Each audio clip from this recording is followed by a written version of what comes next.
안녕하세요. 프라우드 코리아입니다. 나라가 성장한다는 것은 단순히 GDP 수치가 높아지거나 인구가 증가하는 것만을 의미하는 건 아닙니다. 즉 덩치가 크다고 그 나라가 선진화된 나라이다 혹은 본받을 나라이다며 언급하지는 않죠.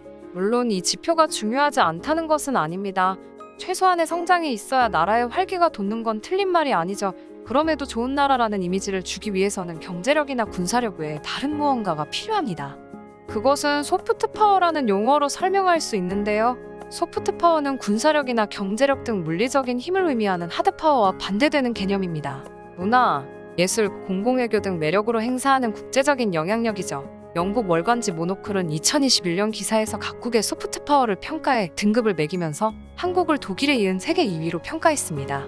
그 뒤로는 프랑스가 3위, 일본이 4위였고 대만, 스위스, 뉴질랜드, 스웨덴, 그리스, 캐나다가 뒤를 이었습니다.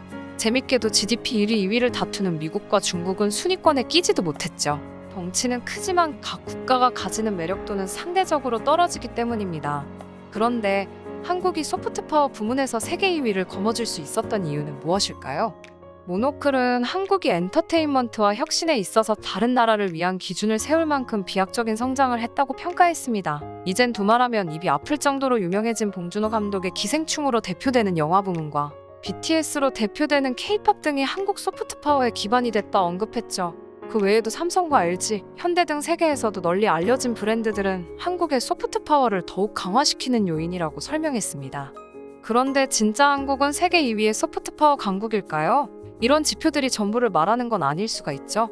그래서 이에 대해 미국에서 활발히 활동하는 한국계 미국인들과 한국 소프트파워의 실체에 대해 자료를 찾아봤습니다. 먼저 최근 미국 여론조사에서는 한국에 대한 미국인의 호감도가 역대 최고점을 기록했습니다. LA에서 활동하는 제이미 제이미슨 최고 경영자는 한국의 위상이 몇 년 새 크게 달라진 건 사실이라고 평가했는데요. 그는 어릴 땐 학교에 김밥을 가져갔는데 냄새난다고 모두 놀려서 버린 기억이 있다고 회고하면서 당시 미국 주류 사회는 한국을 너무 몰랐고 일본과 중국만 알았다고 말했었습니다. 하지만 지금은 젊은 백인 여성들이 한국어로 K-팝을 따라 부르고 있고 미국의 유명 화장품 체인에 들어가면 K-뷰티 코너가 있으며 모두 삼성 휴대폰을 사용한다고 말했는데 특히 젊은 사람들이 한국을 매력적으로 본다고 설명했습니다. 그레이스 최 뉴욕시장실 정책국장은 뉴욕의 경우 K-팝과 K-뷰티의 영향력이 정말 크다면서 흑인과 백인, 라틴계 동료들이 모두 김치를 먹고 나에게 K-뷰티 비법을 묻고 있는데 이는 정말 멋지고 긍정적인 일이라고 말했습니다.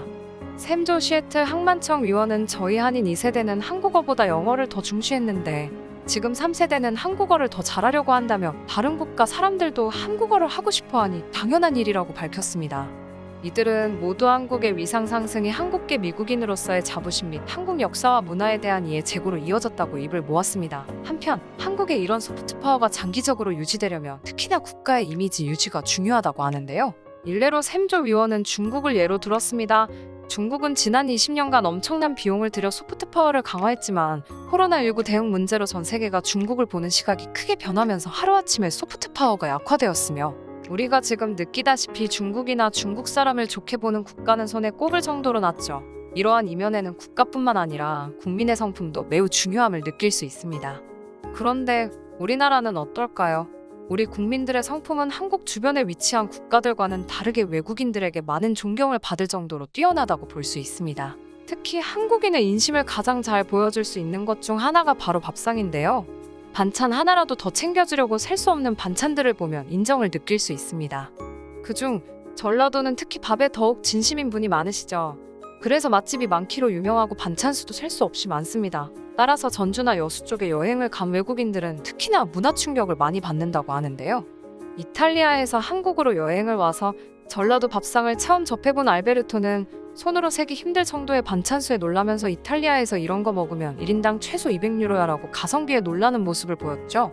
보시는 거와 같이 한정식집에서는 4, 5만 원 정도 내면 이 정도 퀄리티를 직접 맛볼 수 있는데요. 사실 굳이 한정식 집이 아니더라도 우리나라의 일반적인 식문화를 보면 반찬 하나하나를 빌지에 체크하는 일본과는 다르게 거의 대부분 무료로 제공되고 상다리가 부러진다는 말이 있을 정도로 기본찬이 풍부한 걸 느낄 수 있습니다.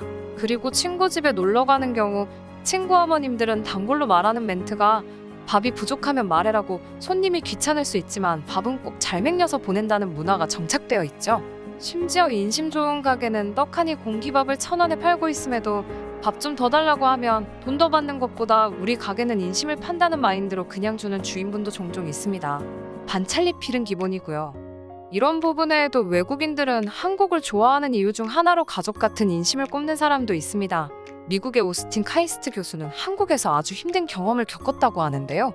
미국에 계신 아버지가 돌아가시는 일이 생겨버린 것이죠. 그런데 주변에 있는 한국인들은 오스틴을 돌봐주면서 가족같이 심적 안정감을 줬다고 합니다. 사실 외국인이면 정말 우리랑 상관없는 사람일 수 있지만 우리 한국인 친구들은 그를 감쌌던 것이죠. 그래서 그는 인생의 가장 밑바닥일 때 있잖아. 갑자기 그냥 친구였던 사람들이 가족이 되라며 감동을 먹은 일을 회상했습니다. 그러면서 내 일이 좋고 사람들도 너무 좋아. 지금은 다른 데 사는 걸 상상 못하겠어라며 한국 생활에 엄청난 만족감을 보였죠. 그리고 그는 만약 10년 전에 한국에서 6년 동안 살 거야 하고 물었으면 한국이요? 아니요 라고 말했겠지만 지금은 다른 데 사는 것보다 한국에 그냥 남는 것이 더 좋다고 합니다. 한국 음식도 물론 맛있지만 사람이 더 좋다.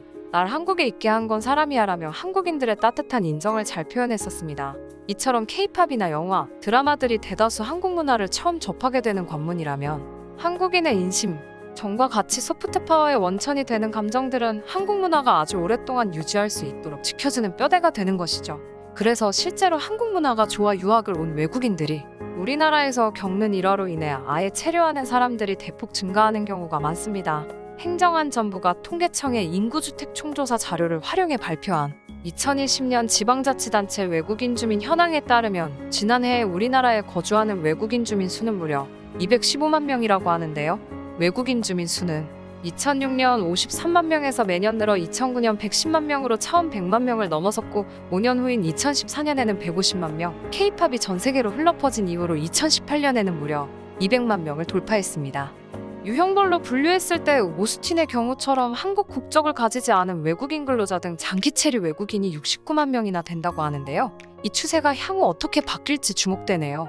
한편 외국인 주민 수는 국내 총인구 5,200만 명 중 4.1%를 차지하고 있는데 OECD는 총인구 대비 5%를 넘으면 다문화, 다인종 국가로 분류한다고 하니 아마 2023년 즈음에는 우리나라를 다문화 국가로 분류하지 않을까 생각됩니다. 2021년은 2020년 대비 조금 줄었는데요. 한국이 싫어서 떠난다거나 한국이 더 이상 매력이 없어서 줄어든 것이 아니라 코로나19의 여파가 가장 컸습니다. 만일 코로나가 아니었다면 오징어 게임이나 한국의 아이돌처럼 한국 문화의 전 세계적 흥행으로 인해 엄청난 인파가 한국을 방문했을 거라고 추측됩니다. 한국행 항공편이 다시 재개된다면 얼마나 많은 인구가 한국을 방문할지 벌써부터 기대되네요. 오늘은 한국의 소프트파워와 그 내면에 대해서 알아봤는데요. 한국 사람들의 정은 세계 어디에도 없는 개념이고 누구보다 따뜻한 감정을 줄 수 있어 우리 소프트파워를 아주 오랫동안 유지시킬 수 있는 원동력이 되고 있습니다. 이처럼 한국의 문화는 유행처럼 그냥 한두 해 흘러가면 없어지는 그런 문화가 아니라 한국 사람들의 인정에 감동받은 외국인들이 전래되어 고착화된 아름다운 문화로 거듭나고 있습니다. 이것을 후세에도 오랫동안 남기려면 우리의 노력이 조금 더 필요할 것 같네요. 여러분은 어떠신가요? 시청해주셔서 감사합니다. 구독과 좋아요, 그리고 알람 설정 부탁드립니다.